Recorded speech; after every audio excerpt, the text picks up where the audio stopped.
Okay, today I want to talk about the amazing power of your mind and how to rewire it. It's going to be a little scientific, but it's going to be fun. So, welcome back to the podcast. If you're watching this on YouTube, today I want to talk to you about something that is exciting for me. I kind of geek out on this, but this is going to be very empowering for you. Um, and often this is underestimated. It's just not something that we think about or talk about all the time or often, but it is the extraordinary power of your own mind. So, this is so empowering and liberating because we're not talking about your circumstances. We're not talking about your past. We're not talking about your current results. We're talking about your mind. Your mind is the very mechanism through which you interpret reality, right? You assign meaning to things because of your mind. You generate emotions. You make decisions because of your mind. And ultimately, you shape the direction of your life.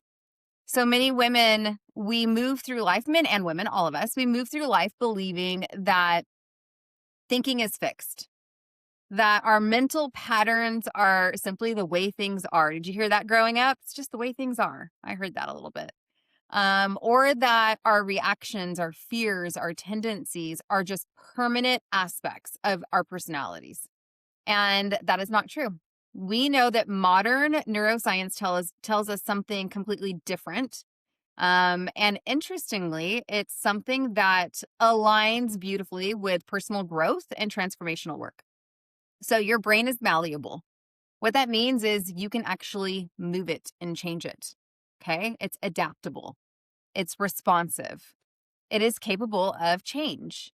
And so this means that you're not locked in your current way of thinking or feeling or responding to life. Something that I once heard somebody who I cared very much say, this person struggled with alcoholism. And he used to say all the time, I just can't change. I just can't change. And I used to always tell him, yes, you can. If you can change your mind, you can change your life. And that is what we're going to be talking about today because your brain is not fixed. And for many years, scientists did believe that the brain became largely unchangeable after childhood and that your neural wiring that you developed early in life defined your cognitive and your emotional patterns permanently. But now we know that that's absolutely not true. The brain possesses something called neuroplasticity. And what that means is, to put it simply, is that your pathways, you have neural pathways in your brain, and they're constantly being shaped, they're being strengthened or weakened. They're being reorganized all the time based on your repeated thoughts, based on your emotional experiences and your behaviors. So, in other words, your brain is not static hardware, it is a living, adaptive system, and it reflects how you use it. So, every thought that you think repeatedly becomes easier to think again. And every emotional reaction that you rehearse over and over and over again becomes more automatic. Every mental pattern that you reinforce becomes even more deeply wired. And this is not a flaw in your design. It's actually a feature of your God given biology, which is awesome. So once you understand this, change stops feeling like mystical, like it's something that's really hard to figure out. It actually starts to feel practical and very possible. I know it feels very possible for me. And so I want you to understand that this is something that you have some amount of control over, in fact, a very good amount of control over.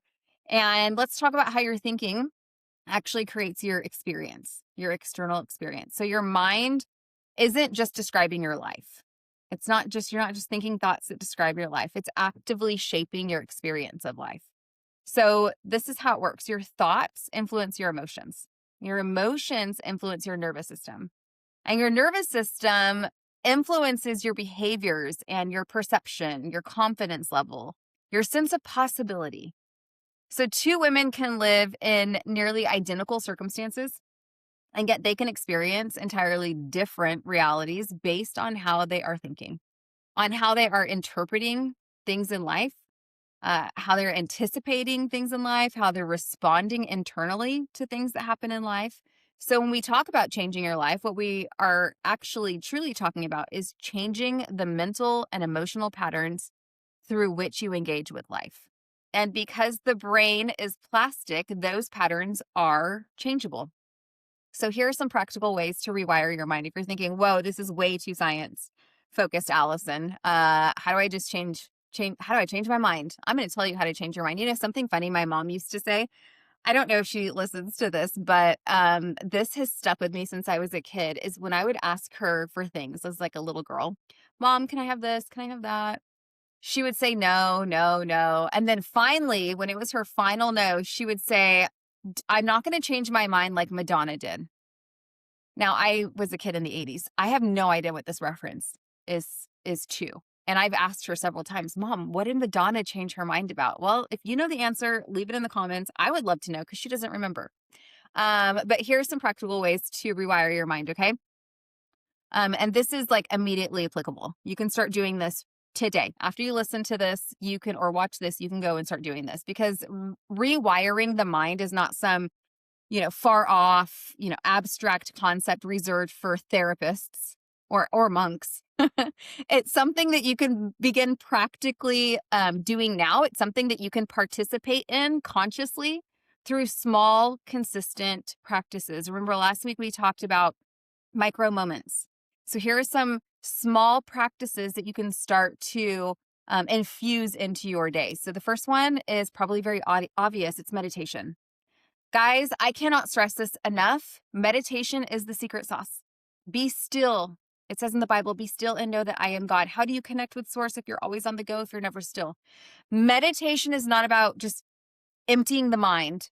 It's about creating space between the stimulus, the stuff that's out there, and our response to it. It's the practice of observing thought rather than being unconsciously driven by it.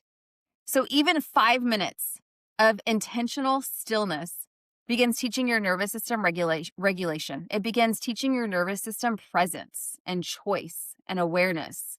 And yes, what you will experience is what we call monkey brain. You're going to be sitting there trying to be still and be quiet. You're going to have all these different thoughts. That's okay. Let them come and go. Just observe them without judgment. Just sit there and observe them. And when it gets annoying, just come back to your breath. Just breathe in and breathe out.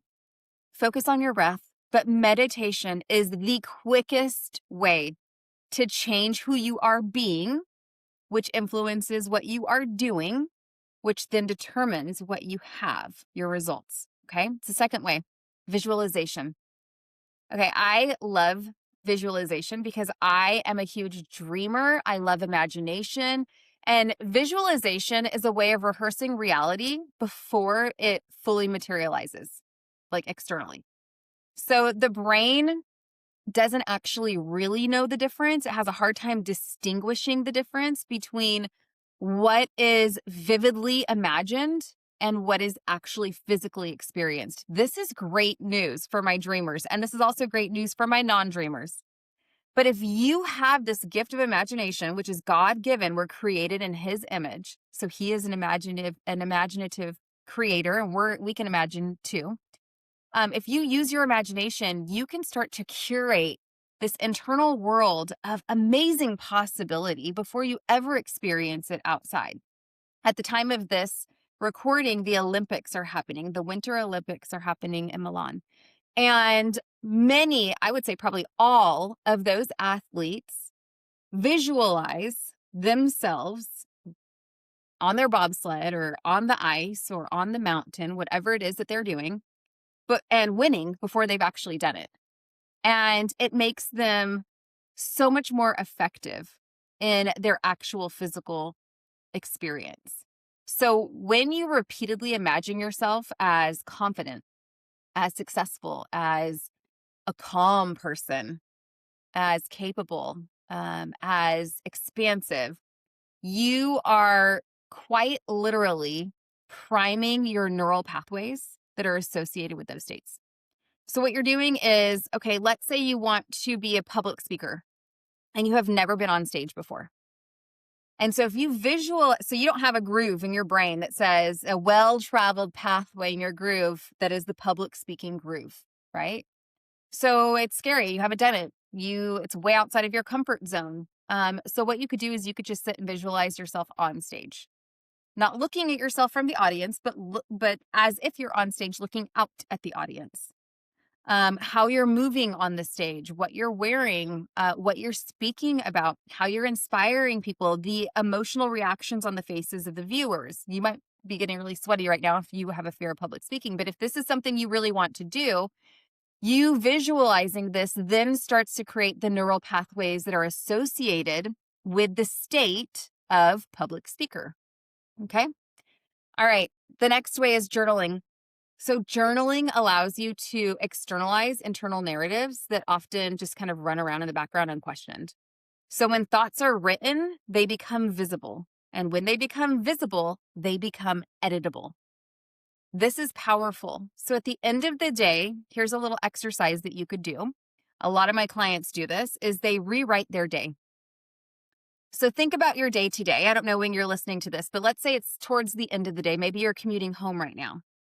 And think about your day. Think about what went right in the morning, what went wrong in the morning, what did you enjoy, what did you not enjoy. Think about the midday. What did you eat for lunch? Did you like that? What conversations were you having? How did the morning go at work or at home or whatever it was that you're doing? Now think of the end of the day. How has that gone? Okay. Before you go to bed, take inventory of your day and journal it out. But journal it out as you're recalling it the way that you would have loved for it to go. So instead of getting that really crappy email that put you in a bad mood, then you sent off a reactive, email back, and now there's tension between you and Debbie or whatever it is. Think about how you would have rather that situation had gone instead and journal that out. So you're rewriting your day, you're editing your day. This is so effective because your brain is practicing future responses. Your brain is going to wake up tomorrow morning and look for ways to create the day that you have told it to create. So powerful. And then the last thing that you can do to start changing how you think, to rewire your brain, is gratitude. Gratitude it shifts attentional biases. The brain naturally scans for problems. It scans for threats. But gratitude does something different. It intentionally directs awareness towards having enough, towards sufficiency, towards progress, towards support. And over time, this practice reshapes perception itself. So when you are, for example, in a traffic jam and you're going to be late somewhere, it's very difficult to be grateful in that moment. But what you can do is you can say, perhaps I'm being protected from an accident, or I am grateful that I have this extra time to do XYZ, to listen to this podcast, to, whatever it is. Look for ways to be grateful in all circumstances. It says that in the Bible, be grateful in all circumstances. There's always something you can be grateful for in any circumstance. It doesn't matter what it is. Look for those ways, and you're training your brain to constantly be looking for the good in situations. Plus, it's an attitude shifter. If you're just not feeling happy, this is something I used to always do with my kids when they were little children, is I would have them make a gratitude list. So they would have to go and write down 10 things that they were grateful for. And let me tell you how quickly that shifted their attitude because of the sufficiency part. They realized that what I have is enough. I actually have a lot to be grateful for. Okay, so let's talk about why these practices actually do change your reality. So these tools are powerful because they interrupt autopilot. We're all on autopilot all the time. And so these tools interrupt that. They foster an awareness. They soften these rigid neural loops that we have. They create new emotional experiences. They help us to expand. They help us to expand our identity. They help us to grow.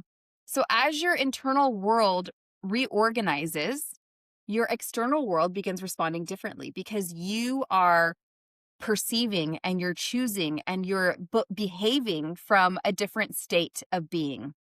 So you don't have to do all of those things every single day, all the time, but choose one. Choose one thing. Let me know in the comments. I would love to know Let me know one thing that you're going to start working on this week. Maybe this week you're going to start a meditation practice for 10 minutes. That's all you need.